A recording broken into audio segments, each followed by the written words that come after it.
नमस्कार दोस्तों। उम्मीद करती हूँ आप सब लोग अपने घरों में खुश होंगे, स्वस्थ होंगे और अपने अपने कामों में बिजी होंगे। आज इच्छा हुई कि आपसे कुछ हमारी संस्कृति के बारे में, ग्रंथ के बारे में कुछ बात करने की। बहुत टाइम से जहन में बात उठ रही थी कि आज के जो बच्चे हैं, आज की जनरेशन है, उनको रामायण, महाभारत, भगवत गीता, हमारे जो वेद हैं, 4 जो वेद हैं, ऋग्वेद, यजुर्वेद, अथर्ववेद, सामवेद, उनका ज्ञान ही नहीं है। जबकि हमारी जो हमारी प्राचीन संस्कृति है, उसको विजडम इतना रिच है ना कि बाहर के लोग भी उसको अडॉप्ट कर रहे हैं और हम लोग मॉडर्नाइजेशन उनकी तरफ, वेस्टर्न कल्चर की तरफ जा रहे हैं। वेस्टर्न कल्चर या मॉडर्न टेक्नोलॉजी को अपनाना कुछ गलत नहीं है, लेकिन हमारी जो जड़ें हैं उसके बारे में भी हमें नॉलेज होनी चाहिए और कोशिश करनी चाहिए कि हमें अपने बच्चों को भी वो नॉलेज कैसे दें, उनके अंदर वो इंटरेस्ट कैसे पैदा करें कि वो ये सुने और समझे। एटलीस्ट उन्हें पता होना चाहिए उसके अंदर जितने रामायण के अंदर, महाभारत के अंदर जो कैरेक्टर्स हैं, गीता के अंदर, उनका बेसिक रोल क्या था, क्यों वो कैरेक्टर्स बनाए गए और उनकी क्या इम्पोर्टेंस थी। अगर कभी आप सोचेंगे तो आपको लगेगा कि हो सकता है ये बातें ठीक है, आज के लिए बहुत ऐसा लगे कि हम उसको बहुत साइड में कर दें कि अभी ये इतनी इम्पोर्टेंट नहीं है जानना, लेकिन ऐसा नहीं है। इन बातों को, इस ज्ञान को लेना भी उतना ही ज़रूरी है, उतना ही इम्पोर्टेंट है जितना हम बाहर की इस दुनिया में जो चल रहा है, नई टेक्नोलॉजी, जो मॉडर्नाइजेशन है, वो सारी चीज़ें चल रही हैं, उनके बारे में इतना अवेयर हैं। आपको नहीं लगता कि हमें हमारे एंसेस्टर्स के बारे में, हमें हमारी संस्कृति के बारे में जानना चाहिए? एक बार बैठी थी तो व्हाट्सएप चेक कर रही थी, एक बहुत ही अच्छी एक स्टोरी पढ़ने को मिली। पढ़कर लगा कि आपसे शेयर करती हूँ। जिसने भी लिखा है वो उसको बहुत ही सुंदर तरीके से समझाया है और ये कोशिश की है कि हम उन सब चीज़ों को समझने की कोशिश करें और उसको अपनी ज़िंदगी में उतारने की भी कोशिश करें, क्योंकि आजकल की सब इतने झगड़े, लड़ाई और ये सब चीज़ें हो रही हैं, वो कहीं ना कहीं हम इम्पेशेंट होते जा रहे हैं। हम एक दूसरे को सुनना पसंद नहीं कर रहे हैं और बस अपना ही अपना, सेक्रीफाइस की भावना ख़त्म होती जा रही है। तो चलिए शुरू करते हैं। रामायण क्या है? अगर हमसे ये अगर हम जानने की इसको कोशिश करें तो ये जो रामायण है वो एक छोटा सा वृत्तांत है। चलिए तो शुरू करते हैं, क्या है ये वृत्तांत। एक रात की बात है, माता कौशल्या जी को सोते में अपने महल की छत पर किसी के चलने की आहट सुनाई देती है। नींद खुल जाती है और वो पूछती हैं कि कौन है। मालूम पड़ा श्री कीर्ति जी हैं, उनकी सबसे छोटी बहू, शत्रुघ्न जी की पत्नी। माता कौशल्या जी ने उन्हें नीचे बुलाया। श्रुतकीर्ति जी आई, चरणों में प्रणाम कर खड़ी हो गई। माता कौशल्या जी ने पूछा, इतनी रात को अकेली छत पे क्या कर रही हो बेटी? क्या नींद नहीं आ रही है? शत्रुघ्न जी कहाँ हैं? श्रुतकीर्ति जी आंखें भर आई, माँ की छाती से चिपटी, गोद में सिमट गई। बोली, माँ उन्हें तो देखे हुए 13 बरस हो गए। कौशल्या जी का हृदय कांप कर छटपटा गया। तुरंत आवाज़ लगाई, सेवक आए। आधी रात ही पालकी तैयार हुई, आज शत्रुघ्न की खोज होगी। माँ चली। आपको मालूम है शत्रुघ्न जी कहाँ मिले? अयोध्या जी के जिस दरवाजे के बाहर भरत जी नंदीग्राम में तपस्वी होकर रहते हैं, उसी दरवाजे के भीतर एक पत्थर की शिला है। उसी शिला पर अपनी बाह का तकिया बनाकर लेटे मिले। माँ सिरहाने बैठ गई। बोला, और चुपचाप उस बोलने से पहले बस उसे देखती रही और सोचा कि क्या करूं। फिर वो बस धीरे धीरे बालों में हाथ फिराया और शत्रुघ्न जी ने आंखें खोली। माँ, उठे चरणों में गिरे, आपने क्यों कष्ट किया, मुझे बुला लिया होता। माँ ने कहा, शत्रुघ्न यहाँ क्यों? शत्रुघ्न जी की रुलाई फूट पड़ी। बोले, मैं मैया, भैया राम जी पिताजी की आज्ञा से वन चले गए, भैया लक्ष्मण जी भी उनके पीछे पीछे चले गए, भैया भरत जी भी नंदीग्राम में हैं। क्या ये महल, ये राजसी वस्त्र विधाता ने मेरे लिए ही बनाए हैं? माता कौशल्या जी निरुत्तर रह गई। तो यहाँ पे बात समझने की ये है कि ये राम कथा है क्या असल में। ये कुछ और नहीं बल्कि ये सिर्फ एक भोग की नहीं, ये त्याग की कथा है, सिर्फ और सिर्फ त्याग की कथा है। यहाँ त्याग ही की प्रतियोगिता चल रही है और सभी प्रथा में कोई पीछे नहीं रहा। चारों भाइयों का प्रेम और त्याग एक दूसरे के प्रति अद्भुत, अभिनव और अलौकिक ही है। रामायण जीवन जीने की सबसे उत्तम शिक्षा देती है।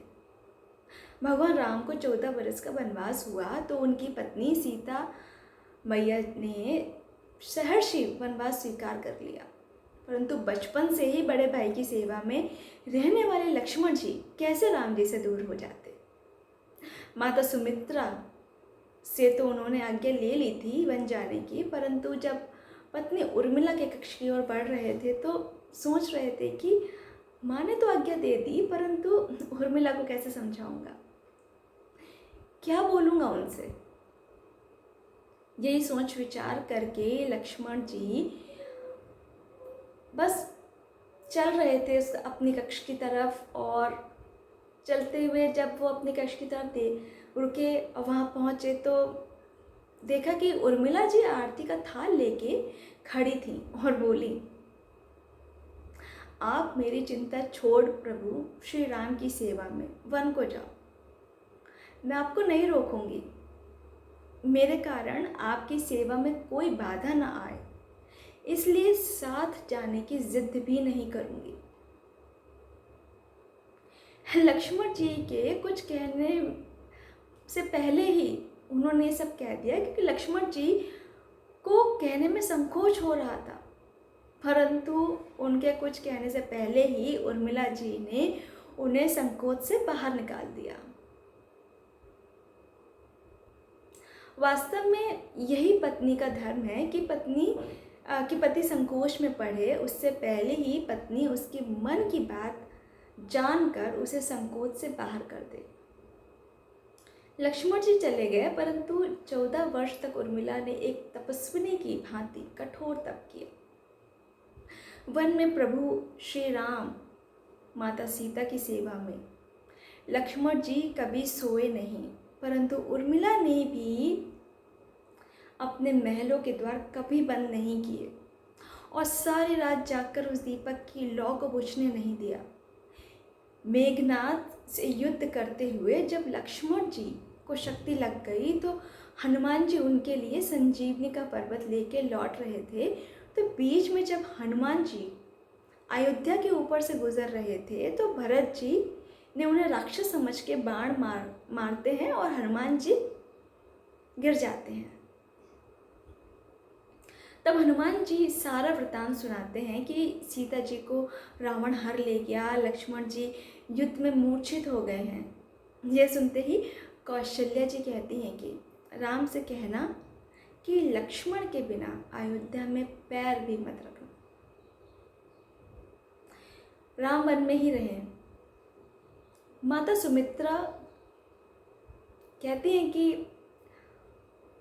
कोई बात नहीं, राम से कहना कि अभी मेरा दूसरा पुत्र शत्रुघ्न है, मैं उसे भेज दूंगी, मेरे दोनों पुत्र राम सेवा के लिए ही तो जन्मे हैं।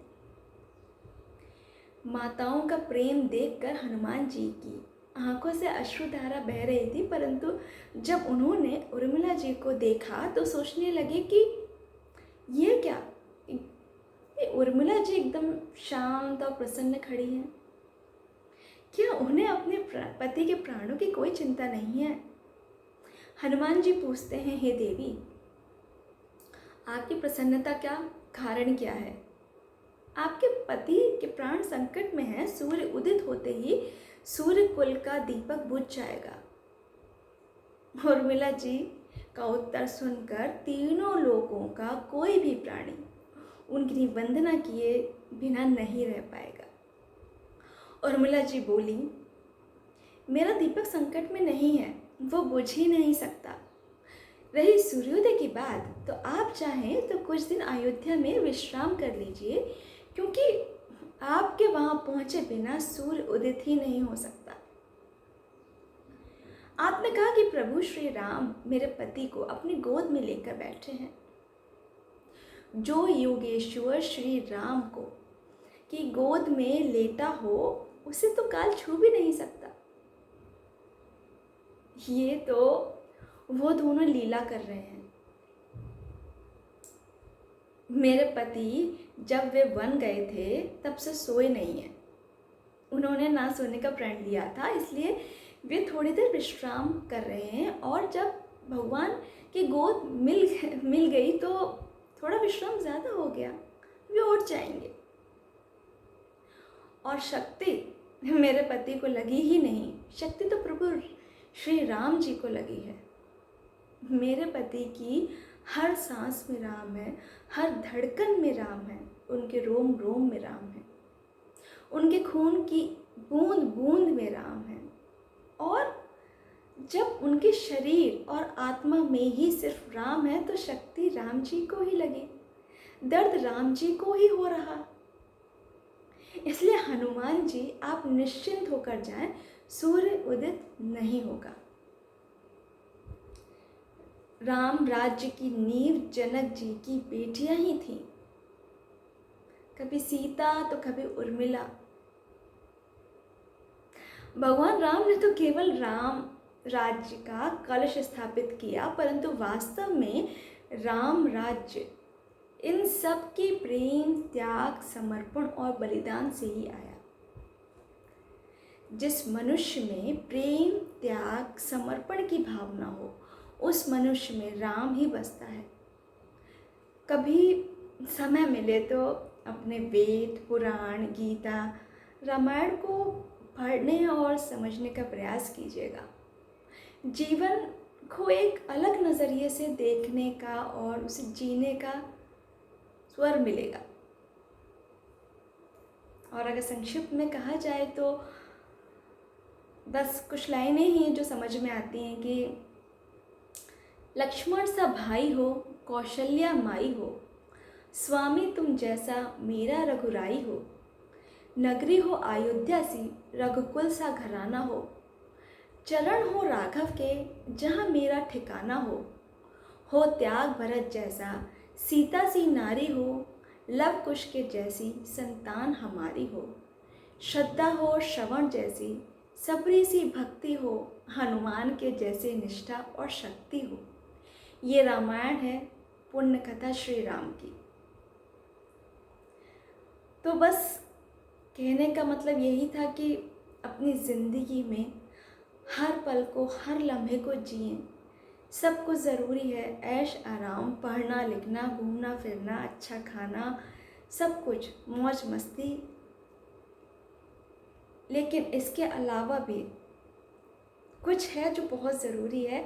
हमें पता होना चाहिए कि हमारी जो जड़ है, हमारी नींव जिस पे जो टिका हुआ है हमारा ये पूरा जो भारतवर्ष, उस संस्कृति के बारे में थोड़ा थोड़ा ही करके सही, लेकिन बच्चों को उसका ज्ञान ज़रूर दें। ये बहुत ज़रूरी है। ऐसा हमें लगता है कि अभी ये नहीं, अभी कोई कोर्स पढ़ा दो, कोई कोर्स उन्हें ज्वाइन करा दो, ये वो पढ़ लेंगे। पहले के टाइम पे जॉइंट फैमिली हुआ करती थी, तो ये सारी चीज़ें नानी नाना, दादी दादा, इन सब के मुंह से बच्चे सुन लिया करते थे। लेकिन आजकल चूँकि न्यूक्लियर फैमिली हो गई हैं, हम अपनी सहूलियत के अनुसार अलग रहने लगे हैं। ठीक है, वक्त की डिमांड है, हमारा जो जॉब करते हैं उसकी डिमांड है, तो इसके लिए हमारा दायित्व, हमारी रिस्पॉन्सिबिलिटी और भी ज़्यादा बढ़ जाती है कि हम इन चीज़ों को, अगर हमने नहीं पढ़ी है, अगर हमें नहीं मालूम है, तो उसे पढ़ें, उसे समझें और थोड़ा बहुत धीरे धीरे करके ही सही बच्चों को किसी न किसी रूप में उसे इंटरेस्टिंग बना के उसको उन किरदारों के बारे में बताएं। उन्हें सबसे पहले एक अच्छा इंसान बनाएं। नाम, पैसा, शोहरत, ये सब तो उनको ऑटोमेटिकली मिल ही जाएगी अगर वो अच्छे इंसान बन गए तो। उम्मीद करती हूँ जिसने भी ये लिखा है बहुत खूबसूरत लिखा है और आपसे मैंने शेयर किया तो आपको पसंद आया होगा। और अगर वक्त मिले तो इन बातों को सोचिएगा, समझिएगा और कोशिश कीजिएगा कि इसे एक्शन में लाएं। अंत में विदा चाहूँगी और प्रार्थना करूँगी कि हम सभी जल्दी से वापस से फिर से एक दूसरे से मिलें और सब कुछ अच्छी तरह से पार्टी, शादी या यहाँ पे जाके सेलिब्रेट करें, वर्क प्लेस पे जाएं, गेट टुगेदर अच्छे से हो और सब जगह हंसी का माहौल हो, खुशनुमा सा। सो बी पॉजिटिव और अपना ध्यान रखिएगा। नमस्कार।